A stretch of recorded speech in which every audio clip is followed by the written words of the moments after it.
penyebab penyebaran COVID-19 adalah melalui percikan batuk dan bersin.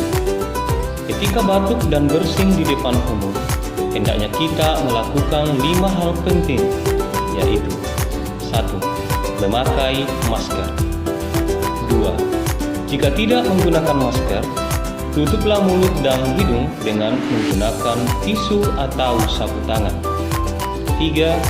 Jika tidak ada tisu atau sapu tangan, gunakanlah lengan baju bagian atas sebelah dalam.